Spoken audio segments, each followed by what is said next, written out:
We'll begin with the security situation in Benue State, with attacks claiming dozens of lives in the past few days. He seems to be giving the president a cause for concern. In response to that, President Muhammadu Buhari has ordered the nation's secret services, police and military commanders to enhance surveillance and immediately review security management in communities under attacks in Benue State. President Buhari, who condemned the recent killings, demanded that all efforts be made to end extreme violence. In a statement, the president conveyed his grief and sympathy to the family of those who lost their lives, adding, "Our thoughts and prayers are with the families of those murdered. The entire nation stands united in the fight against the forces of terror and evil." He also condemned the use of terrorism as a tool in inter-community conflicts, directing that the attackers be found and dealt with quickly under the law. The president's directive followed the latest attack on an internally displaced people's camp in Agan in Makurdi local government area of Benue State, where over 30 people are said to have been killed last night. The police spokesperson in the state told Channel Television that a response team has been deployed to the area to keep the peace. The governor, Mr. Samuel Otom, who has undertaken an assessment tour of the troubled communities, is appealing to the president to send more troops to end the killings. Over 100 people are said to have been killed across 3 local government areas, Otukpo, Akpa, and Guma, within the last 5 days.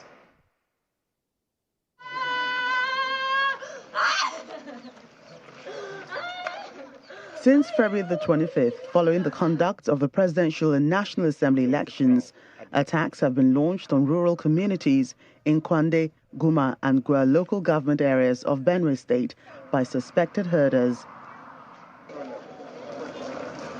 Pockets of these attacks continued till Monday last week, when suspected herdsmen attacked and killed 47 people, including a traditional ruler in Ikobi community. Last Monday, wake up to a surprise attack by the suspected Fulani herdsman at Ububi. And we they came and invaded the community, killed so many people, and even to kill the traditional rulers of Ububi community, Chief Samuel Adano. He was killed, and some other prominent sons of the community. Within 48 hours, the attacks moved to Umogidi community of Entekpa ward in Otukpo local government area, where 51 other people lost their lives. The Benue State Deputy Governor visits the area to assess the situation. The figure as of today that has been authenticated is exactly 50. This is unpardonable, this is unacceptable, and this is something that we cannot continue to tolerate. And the message should be very clear. We cannot continue to do this. Again, on Friday night, the attackers invaded Ngbam community in Guma local government area. Eyewitnesses, including a father who lost 2 sons, tell their stories. I left the way I was sitting outside to my parlor, sitting with my children. Those 2 were the killed, one slept there. The other one, when he had gunshot, he was running. I don't know how they made him. Lamenting the continued killings, Governor Samuel Otom appeals for help from President Muhammadu Buhari. Within the space of 1 week, we're having more than 100 people killed. And if that continues, it means we shall be completely annihilated from this country. And this is not right. And so the president has charged the security agencies to stand up to their responsibilities. They've been doing so much, that I know. I know the challenges they have, funding, equipment. They are grossly inadequate to cover all the areas. But something has to be done. In all, we have received 38. A good number of them that survived and reached here were attacked with intent to kill. We reached that conclusion with ease because if you look at the nature of the injuries, they targeted their head and neck region. To the glory of God, the 38 that came here alive are all alive as we speak. From the scenes of the Friday night attack, the governor visits survivors who are now receiving treatment at the State Teaching Hospital in Makurdi, the Benue state capital. Meanwhile, the Conference of Ethnic Communities Development Association, comprising ethnic groups in the Middle Belt, is calling on the incoming leaders to implement the charter presented to them by the people of the region when they were campaigning. Speaking at a conference on post-election evaluation and agenda setting in Abuja, the group says the Middle Belt has been under siege of insecurity. The conference also resolved to hold their leaders accountable from the presidency to the local government level. We have the CONEGDA political charter of 2023, which we presented to the various presidential candidates. And now that the elections are over, we want to move into the next phase to engage with stakeholders on the implementation and actualization of the issues and demands that are contained in the charter. And so many other people have been killed since the election. It's not just Benue. It's all over the Middle Belt and the central Nigerian area. A lot of people have been killed. And the insecurity situation is escalating. And that is one of the major issues we have articulated in the Charter of Demands. Putting a stop to the killings, making sure that the people that have been displaced are returned to their houses and to their homes and their communities and their ancestral lands, making sure that communities and the entire architectural security architecture is active, is effective enough to stop these killings and the insecurity that has engulfed our nation in the past more than 10 years. It is fundamental. Without security of lives and property, what development are we expecting to take place? We're just deceiving ourselves when people are being killed left, right, and center, and you are thinking that you are that things are okay. Things are not okay. In Zamfara State, the police command is giving assurances that it will ensure the safe return of women and children who were kidnapped from Wazamia village in Safe local government area. The command dismissed what is termed as outrageous figures being circulated in the media regarding the number of people abducted, saying that an additional joint tactical team has been deployed for the rescue operation. According to the police spokesperson in the state, Mohammed Shehu, information received by the command from the village head indicates that about 9 women and children left their homes to the bush to get firewood. He explains that as they moved deeper into the forest, they were accosted and abducted by armed bandits. He faulted reports putting the number of the kidnapped victims at 80, while appealing for continuous assistance from the public to ensure the victims are rescued. Staying with security matters, the Inspector General of Police, Usman Alkali Baba, has ordered the posting and redeployment of 21 Assistant Inspector General of Police to various departments, command, and formations. In a statement, the Force Public Relations Officer, Muyiwa Adejobi, explained that the posting is in line with the IGP's strategies to strengthen the various operational structures.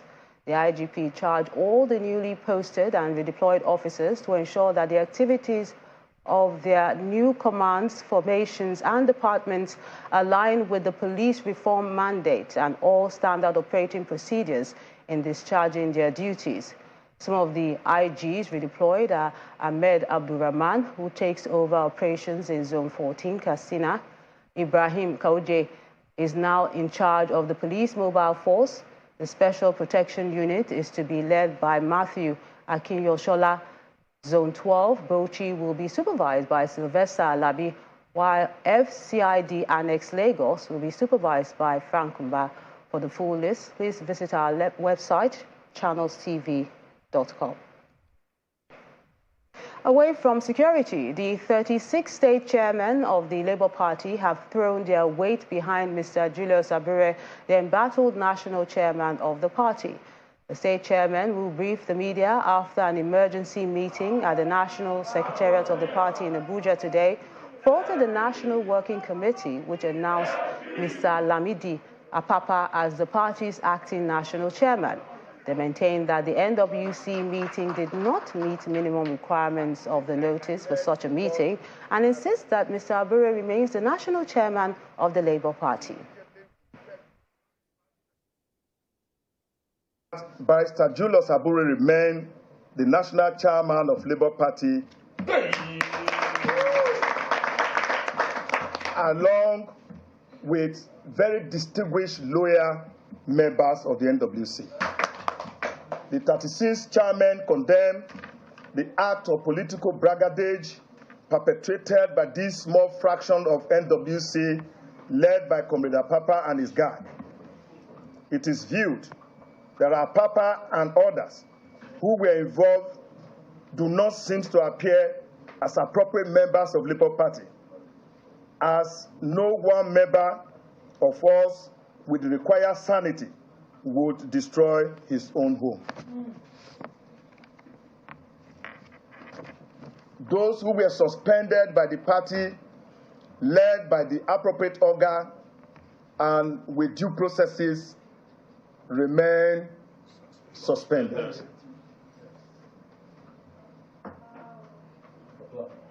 Until NEC decides otherwise. The 36th chairman recommends that NEC meetings should be called without further delay. The 36th chairman upholds that NCWC meeting called by Papa Lamidi was a nullity and it failed ab initio. Ahead of tomorrow's Easter Sunday, the President-elect, Bola Tinubu, is asking Nigerians to shun ethnic and religious disharmony for the country to attain prosperity faster. This is contained in his Easter message to Christians today.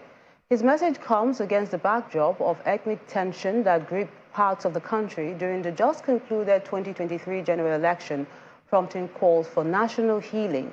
The President-elect urged Nigerians to remember their obligation as God's children to love their neighbor regardless of tongue, faith, or tribe. He said that this celebration is in commemoration of Jesus Christ's life of service and his supreme sacrifice for the salvation of mankind, and asked all to imbibe the essential message of Jesus Christ.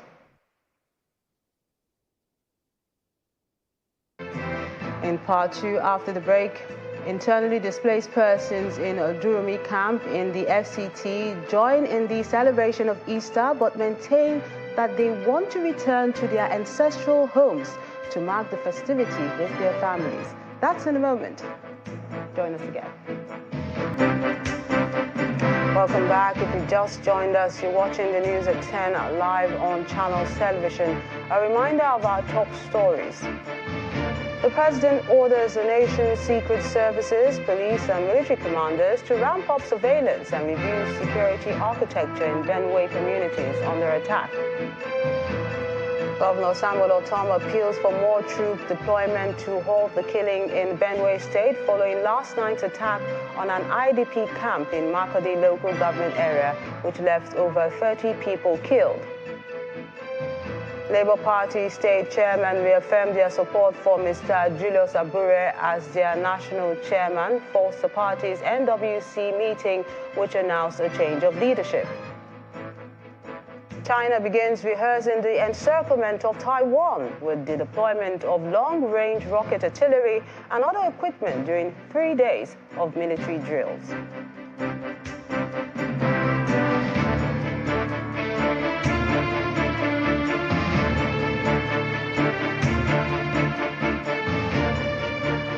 The President of the Senate, Ahmed Lawan, has said his felicitations to Christians in Nigeria as they join their counterparts across the world to celebrate Easter Sunday. In a statement by his media aide, Senator Lawan urges Christians to pray for the peace and prosperity of Nigeria, just as they celebrate Jesus' victory over death on the cross and his resurrection that rekindles the hope of eternal life. According to him, the occasion should bolster the hope of the nation's triumph over current challenges. Senator Lawan also calls for prayers for the incoming administration at the national and state levels. In the same spirit, the Speaker of the House of Representatives, Honorable Femi Gbajabiamila, says the Easter period is really crucial and calls for sober reflection amongst Christians as they mark the resurrection of Jesus Christ. While calling for peaceful coexistence, the Speaker asked Nigerians, especially Christians, to use the period to pray for the incoming administration of President-elect Bola Tinubu and Vice President-elect Kashim Shettima, as well as other leaders in the country. For the internally displaced persons at the Durumi camp, the Easter celebration is already here as they host some visitors who came to share in the spirit of the season.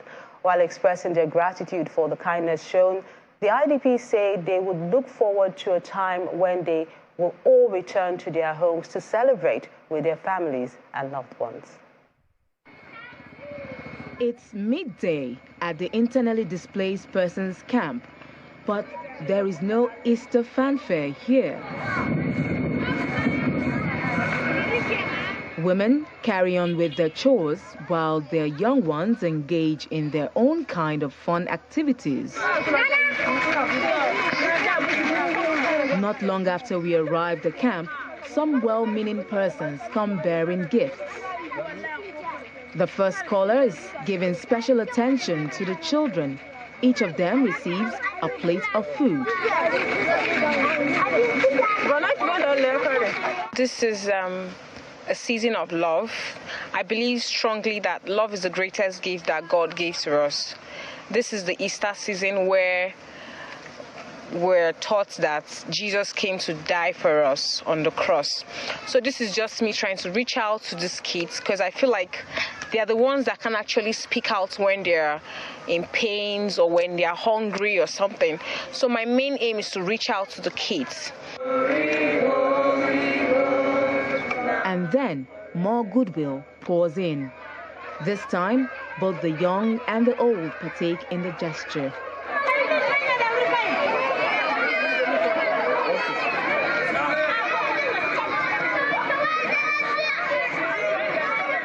Visitors at the camp speak to why it has become pertinent to pay attention to these people. Because of the situation of things in the country, people are suffering. Hunger all over the whole place. So the little thing you can share with people, we do it with joy. And the Lord will bless everybody. That's why I'm here with my team anyway. The internally displaced persons are thankful, but are, however, hopeful of a future where they will spend festive periods such as these with their families and friends. The occasion of Easter is a global affair, and even if we are not at home, the same people here, Christians and Muslims, reach out to us on Easter occasions. Like every other year, even if you are here, you have just seen them starting arriving now. So honestly, the ones that have come so far, we appreciate it, and we ask for more from God to come to reach out to us, because that makes us feel human. That makes us feel Nigerians, like every other person. So that's what I can say about it. It's been a while we experienced this show of love. I have just been given rice, indomie, and salt. We are so grateful for the gesture. To round off the visit, it is a session of dancing and prayers. While the gesture has brought some succor and will remain on the minds of the internally displaced persons for a while, the message for the season is one which needs to be emulated by all, just as the nation strives towards the attainment of peace and development. Ahead of the inauguration of the newly elected state governors on May the 29th, more Nigerians have been outlining their expectations. In Lagos and Ogun State, where the governors are returning for their second term of 4 years, residents say more attention is needed in crucial areas such as health, security, and transportation. Lagos is striving to become a mega city comparable to other mega cities around the world. At the center of this transformation drive is infrastructure development, which is touted to change the face of the commercial nerve center of the country.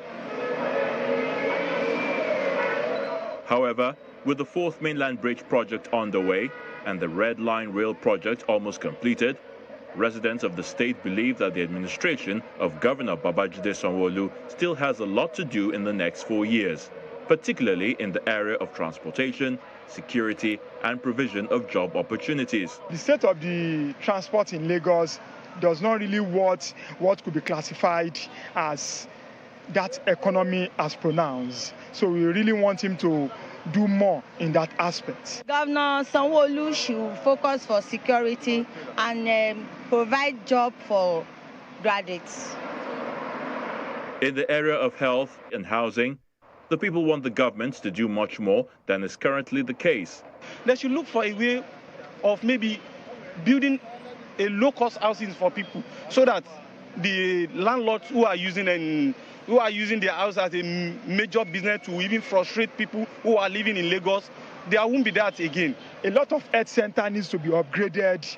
That is, there should be a synergy between him and some probably the House of Assembly members to ensure that these areas in their different constituencies are being attended to so that it can really impact on his second term. If you notice, there are so many... For the Deputy Governor of Lagos, Mr. Quadri Hamzat, the state government already has mapped out solutions to some of the issues raised. The biggest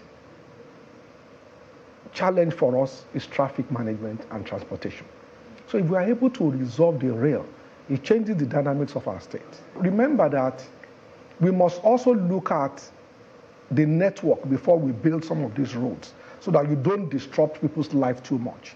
Again, just to appeal to people that it will come to you. So what happens is if it doesn't pass in front of my street, I will say, well, I haven't seen the road. But the reality is we start with heavy traffic bearing roads first. So in terms of housing, as you know, we are building housing across the state. Biggest challenge for our people is we cannot buy houses the way we buy rice or yam.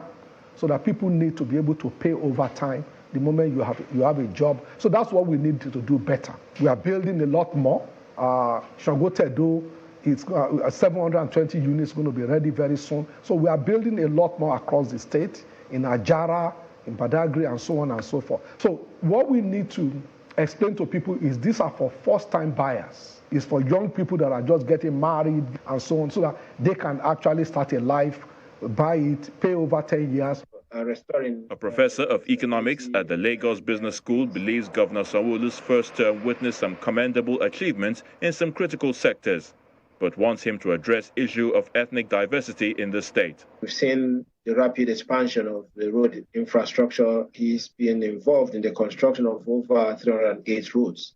In terms of health, we've seen also the expansion of primary health care projects all over the state.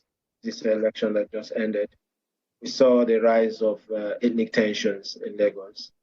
And it doesn't matter where it's coming from. That is an ill wind that blows nobody any good. So we'll be happy to see the governor intervene in that aspect. In neighboring Ogun, the state has continued to witness a rise in its population as a result of industrial and economic activities across the 3 senatorial districts and its proximity to Lagos. Yet, expectations of residents for purposeful leadership is at its peak. All they want is more reforms and initiatives to deepen the ease of doing business, improve security, and critical infrastructure. Talk about the priority among all. Security of lives and property should be given a top priority, and to also improve on infrastructural development. The another area that I want governor to focus on is this Olokola deep sea port. It's a lot of projects. You can see what Dangote is doing with that project that was supposed to be sited in Ogun State, in Lekki. So imagine that huge investment was situated in Ogun State. Residents of Lagos and Ogun State will be waiting to see the actualization of all promises made by the respective governments in the next 4 years. Meanwhile, as the administration of President Muhammadu Buhari winds down, the Minister of Works and Housing, Mr. Babatunde Fashola, has reaffirmed the federal government's commitment to completing its legacy project. The minister was speaking during his routine inspection of the ongoing construction work on the Lagos-Ibadan Expressway and the Badagry Expressway today. Our correspondent, Kelly Egiga, tells us more. For some weeks now, traffic has been narrowed around the Kara Bridge outbound Lagos, causing daily agony for travelers and road users.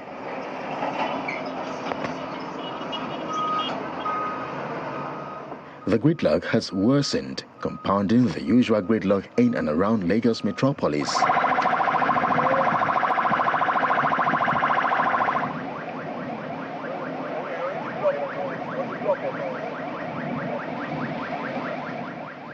But the Minister of Works and Housing, Mr. Babatunde Fashola, is assessing the ongoing construction work from the tollgate area to Otedola Bridge and then the Lagos-Ibadan Expressway, with assurances that the project will be completed on April 30 ahead of its inauguration by President Buhari. We will do our best to deliver this on the expected date, which is 30th of April. So bear in mind, first of all, that this is a small part of their 44-kilometer stretch. So they finished everything else except this last 6 kilometers.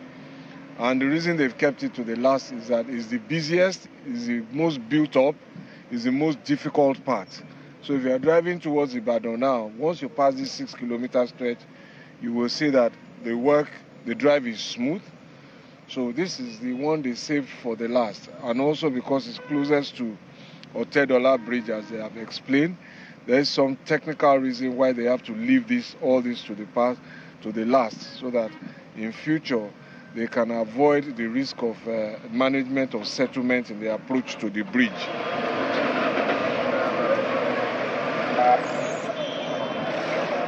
The minister then leaves for the Lagos-Badagry Road, which was awarded for construction in 2018.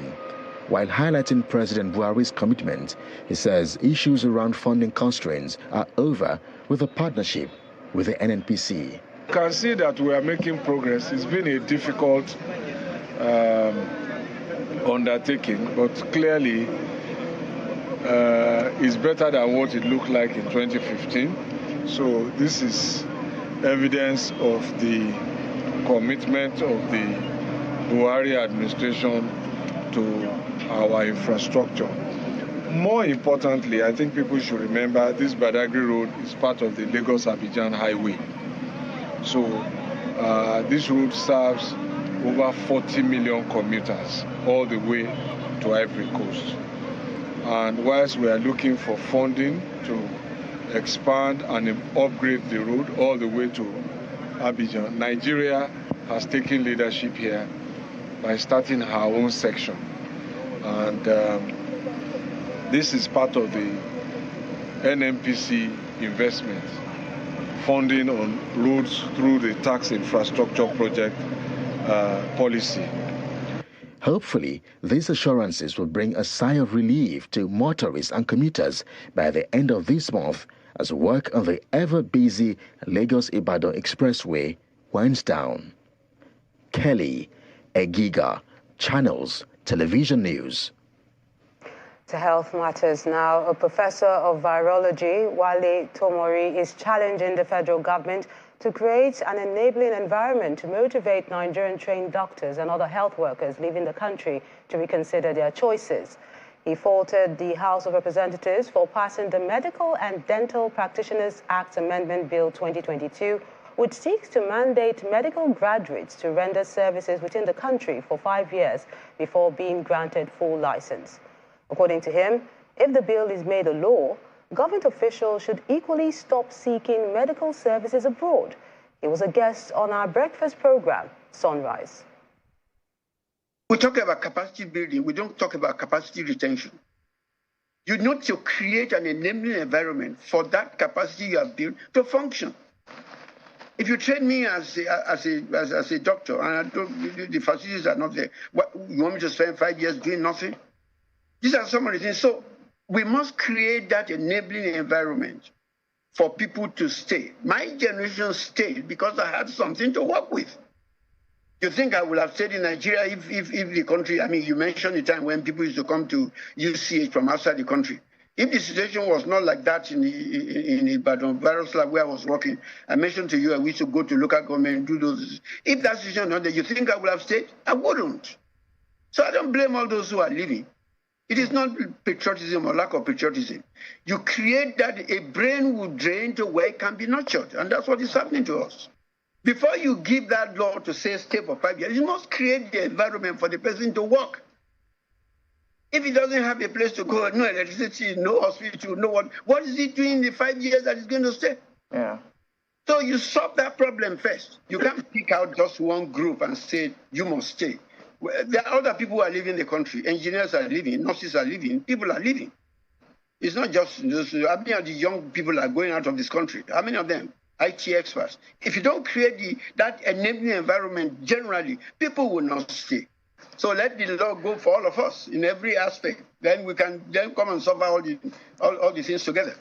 You can't pick out just one group and say you must stay. Let's find out what's happening in the world of business with Kelly Egiga.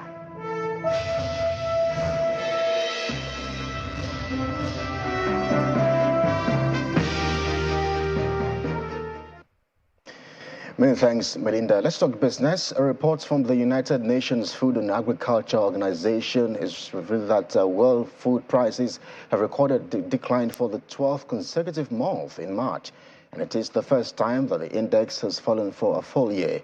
The FAO's broad food price index fell at 2.1% in March from February, and it is now down 20.5% since reaching its all-time peak a year ago following the Russia-Ukraine war. Grains and cereals, the largest component of the index, was down 5.6% compared to the previous month and down 18.6% over the last 12 months. The prices for vegetable oils were down by 3% in March and a staggering 47.7% compared to March 2022. Well, the FAO says the softening demand and adaptations to global supply chains obstacles were the main factors pushing prices lower over the last year. Meanwhile, in Nigeria, prices of food continue to rise as food inflation surged to 24.35% in February. To other stories now, Nigeria's forex reserves continues its downward movement as it records another week of decline. Data from the central bank shows gross reserves dropped by $111.10 million week on week to close at $35.39 billion as at April the 5th. Meanwhile, some analysts believe the FX liquidity issues will remain over the short to medium term as there appears to be no positive signal indicating an improvement in FX supply relative to the pre-pandemic levels.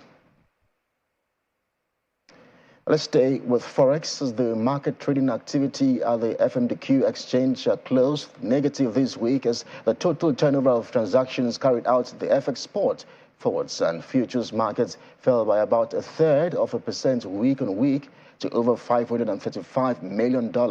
A further breakdown shows total value of transactions at the I&E window declined by 1/4% to $404.24 million, while transactions at the FX derivatives market fell by 43% to $131.19 million. Now, also, the value of Naira depreciated by 0.19%. That's about 87 kobo in value to 462 Naira 6 kobo against the dollar at the NAFEX window when compared to 446 Naira 19 kobo it closed with in the previous week.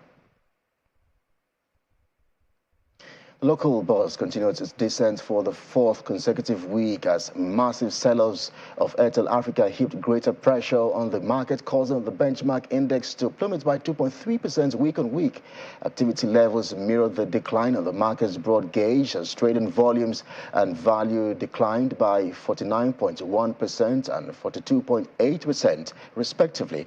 Across sectors, the banking, consumer goods, and oil and gas industrial goods indices declined, while the insurance index was the sole gainer of the week. From the aviation sector, Nigerian Aviation Handling Company emerged performer for the week, followed by AXA Mansard, while Ictana PLC recorded the most significant losses losses. And Transactional Corporation topped the trades for the week, followed by UBA and Fidelity Bank, contributing 43.32% and 21.07% to the total equity volume and value traded in the week. Let's wrap things off now as the NASD OTC Securities Exchange Index closed the trading week in negative territory. The unlisted equities index fell by 0.41%. Now also total turnover was in the red. Volume traded fell by almost 1% to 14.66 million units traded, while value dipped by a similar margin to settle at 14.33 million naira. Niger Delta Exploration and Production PLC topped the gainers chart for this week, adding 10 naira to its share price, followed by Friesland, Campina, Wamco. Meanwhile, Central Securities Clearing System was the only loser for the week, down more than 8%.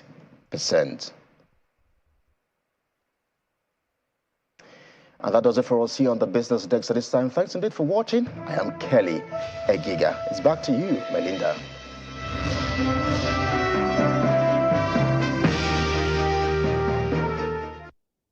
Many thanks, Kelly. The National Population Commission, in collaboration with the Katsina State government, has inaugurated the State Census Publicity Committee.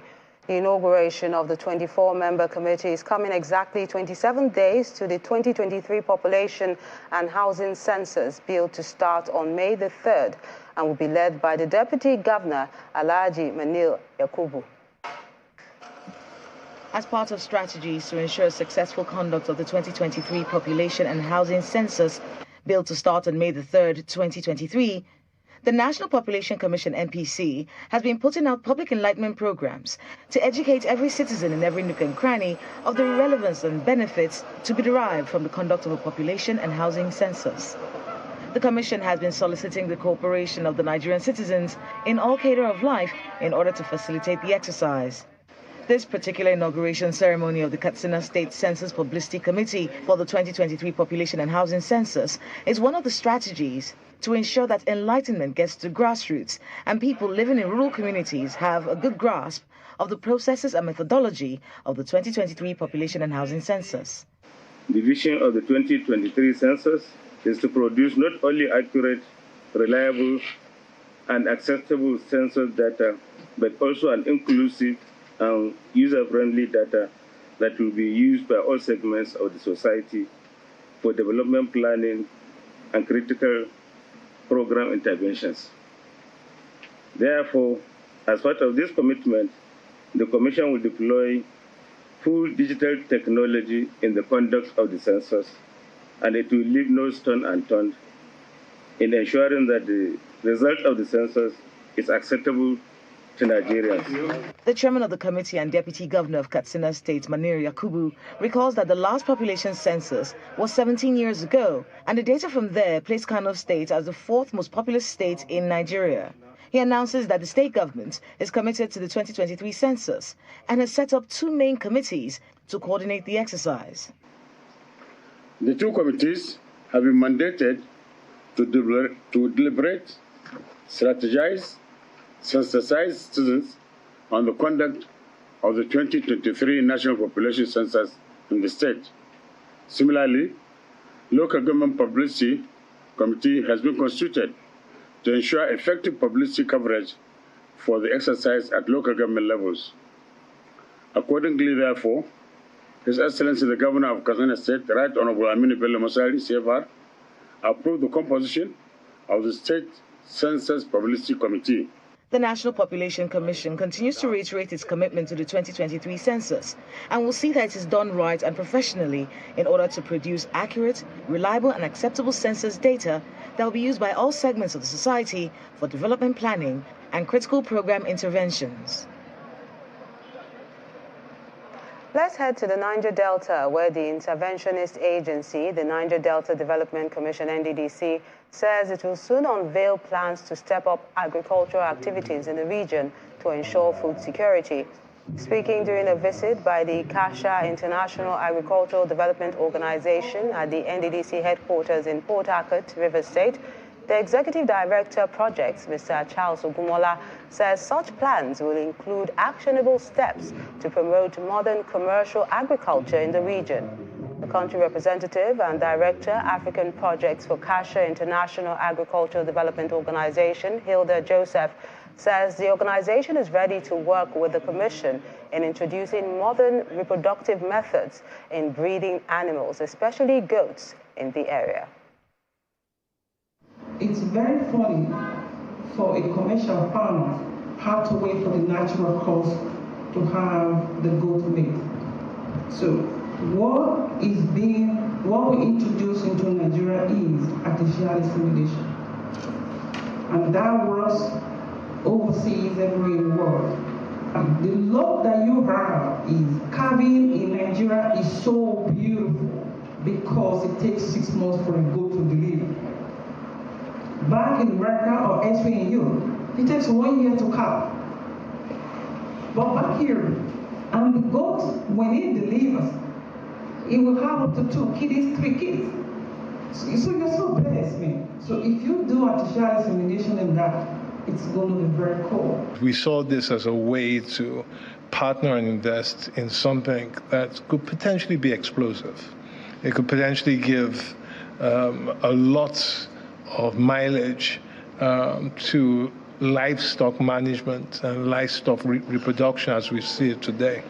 And if we can produce more livestock, more robust, more disease-resistant livestock, more meatful livestock that give you more meat, then we do believe that this can increase the potential for jobs.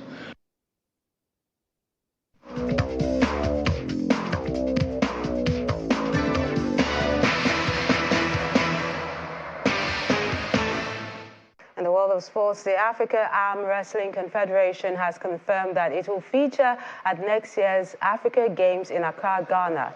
The president of the Confederation, Mr. Charles Osei Asibe, said that arm wrestling has secured the approval of the Africa Union Sports Council to be part of the Multi-Sports Championship. He added that the Africa Championship, scheduled from June the 21st to the 25th in Ghana, will serve as qualifying tournament for the Africa Games. Once you create more competition, then that you get more people to play, the sport becomes popular. So we have zoned Africa into 5. There will be zonal championship. We're going to encourage every country to form clubs and play league. We'll insist that every country every year must organize national championship. This is how we want to do this. Again, we will fight and look for sponsorship for Africa Arm Wrestling. It is the only way we can make it better. We want to make sure that we are able to host World Championship. These are the things we want to do. What we did last year, early this year, we fought and made sure that Africa Arm Wrestling is part of the upcoming Africa Games. And this is a good work for, the sport. We are happy. We are convinced that arm wrestling will be the sport of choice very soon. In the English Premier League, Erling Haaland has scored his 30th goal as Manchester City closed the gap on Arsenal at the top of the table to 5 points by beating Southampton 4-1. Manchester United strengthened their grip on a top 4 place with a 2-0 win over Everton. Wolverhampton Wanderers defeated Chelsea on Frank Lampard's return to the Blues' hot seat.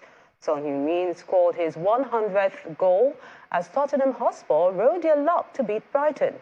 Newcastle United came from behind to beat Brentford 2-1 and strengthen their position in the top 4. Aston Villa maintained their charge towards securing European football next season with victory over Nottingham Forest. AFC Bournemouth moved out of relegation zone with an impressive victory over Leicester City. FIFA has restricted funding to the Football Association of Indonesia after the country lost the right to host this year's Men's Under-20 World Cup.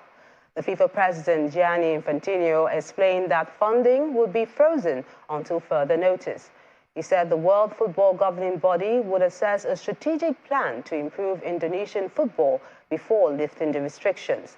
The FIFA Under-20 World Cup, which is due to take place from May the 20th to June the 11th, is still without a host, with Argentina tipped as the most likely candidate. In the National Basketball Association, Clay Thompson has scored a game-high 29 points as visiting Golden State Warriors moved within one win of claiming a Western Conference playoff spot with a 119-97-point win over Sacramento Kings. The Golden State Warriors overcame 24 turnovers to move ahead of Los Angeles Clippers in their duel for the fifth playoff position in the West. The Sacramento Kings earned 15 points each from Trey Lyles and Chimezie Metu. The rhythm wasn't really there, and it just made it a lot tougher. But, I mean, I feel like for a good portion of the game, we went out there as a team and played hard. And, obviously we were trying to win the game. Guys were out there, playing to, obviously earn minutes, maybe in the playoffs or whatever. So, it's obviously very tough when you're playing against a team that's that organized and, they've been together for so long. Our job is to be solid. So I think you still allow them to be themselves, and then everybody else is really, really extremely solid. And, that number comes down a lot. But we can't add on. Everybody else can't add on to those, the key guys making the normal plays. So I think that's the biggest thing is when you look at games where everybody else is around solid, including myself. I think I had 2 tonight. So for me, if I can have 0 is ideally, but 1 at most for me is just being solid with that first unit, just not to compound the issue. From one court, we bounce to another. Refreshed and raring to go, 2-time champion Stefanos Tsitsipas says he's excited to chase a 3rd consecutive Monte Carlo Masters title next week in the Principality. Tsitsipas defeated Andrei Rublev in the 2021 final to win his maiden ATP Masters 1000 crown before he overcame Alejandro Davidovich Fokina in last year's championship match to reign at the clay court event yet again. Chasing his first title of the season, the Greek will begin his campaign against France's Benjamin Bonzi or Spain's Zapata Miralles. We were coming to the south of France since a very young age when I picked up a tennis racket at the age of 6 and started taking it a bit more serious. I started coming here a bit more often. I started my young junior career playing tournaments in the south of France, even before I started playing nationals back home. I just think when you combine sea view with like mountains, some great things happen. I'm all about aesthetics. I'm all about the experience that you get when you're in a tournament. I've talked about how certain tournaments are soulless and don't offer more than just the tennis itself. So just being able to combine such a beautiful stadium in a country club and not in a fixed venue that is solely made for tennis, that stands out on its own, and that's what makes it exciting to be playing on these courts, and wants me sort of to be coming back every single year and doing the best possible I can for me to stay as long as possible here too.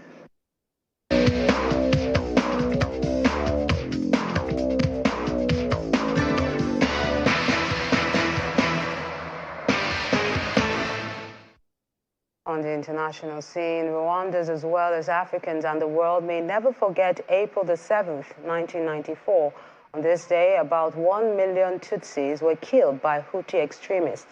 Members of the international community in Nigeria today joined the Rwandan High Commission and the United Nations to remember victims of the dastardly act 29 years after.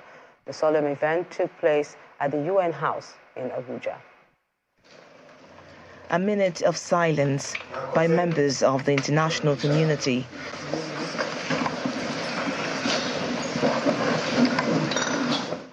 It's the 29th anniversary of the Rwanda genocide, and the country honors the memory of the over 1 million lives lost in one of the deadliest genocides the world has ever recorded.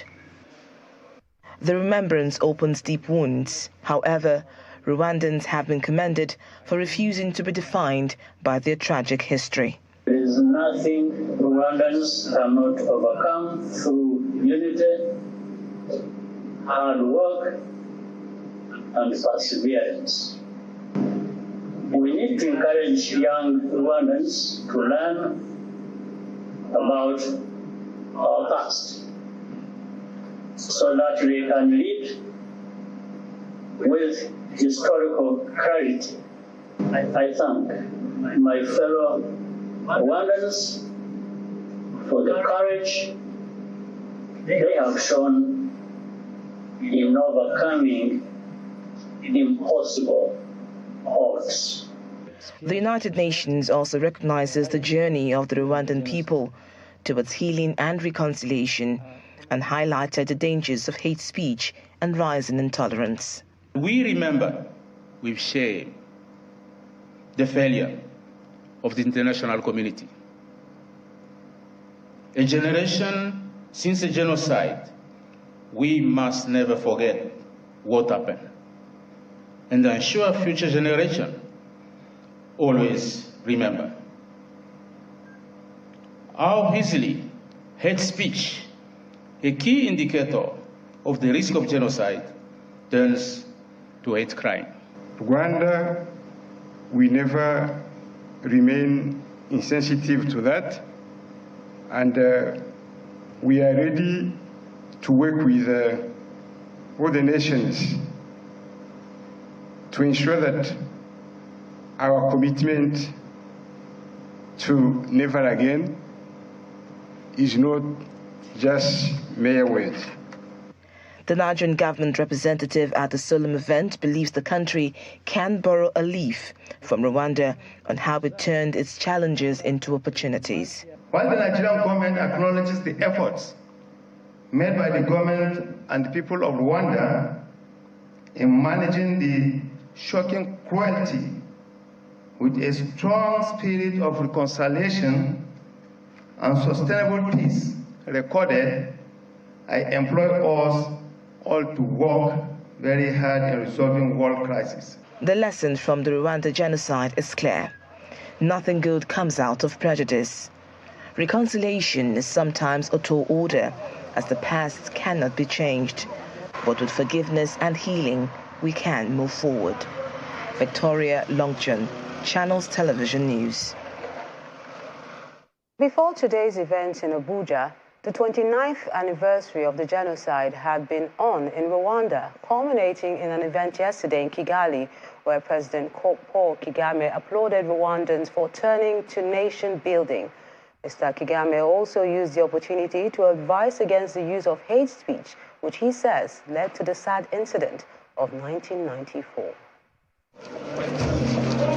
Rwandans from different sectors of the country, members of the diplomatic corps, the army and the clergy gather here at the Kigali Memorial Grounds for the 29th memorial in honor of the over 1 million citizens that lost their lives in the 1994 genocide. It is indeed a solemn gathering. The commemoration of the genocide is usually organized following the African Union's policy decision of recognizing the 7th of April as a day of remembrance for the victims of the genocide and reaffirmation of Africa's resolve to prevent hate speech and its consequence on the continent. The president and his wife arrived at the venue and lay a wreath in honor of the departed. He thereafter lights the flame, signifying nation building after the dark time. Back in the auditorium, a minute's silence is observed. When it was time to speak, President Paul Kagame applauded Rwandans for turning their challenges into nation building. He also told them that no one shall dictate how they live their lives anymore under his watch. We must fight revisionist ideologies because they are easily passed on from generation to generation.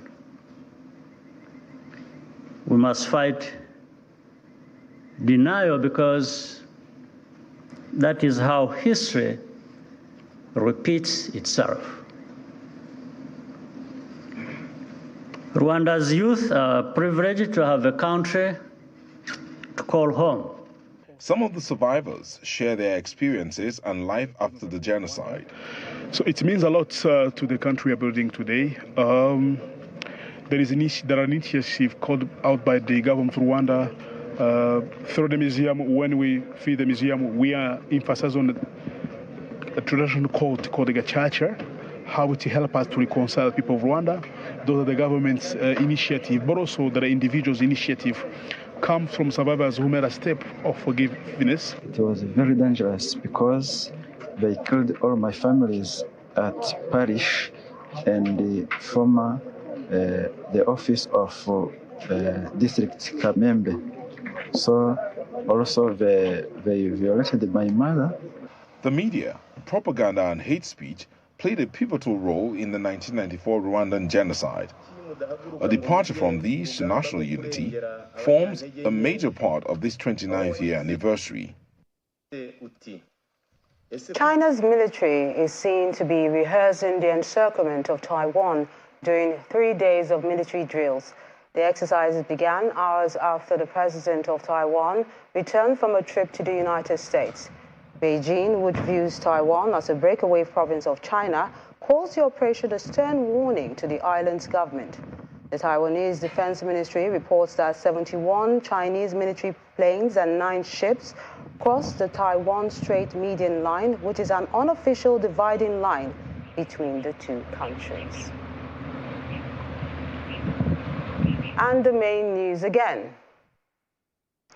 President Muhammadu Buhari today ordered the nation's secret services, police and military commanders to ramp up surveillance and review security management in Benue communities under attack. Governor Samuel Otom has appealed for more troop deployment to halt the killings in Benue State following last night's attack on an IDP camp in Makurdi local government area, which left over 30 people dead. That's the news at 10 to 9. I'm Melinda Akinlami. On behalf of the team, good night and have a happy Easter.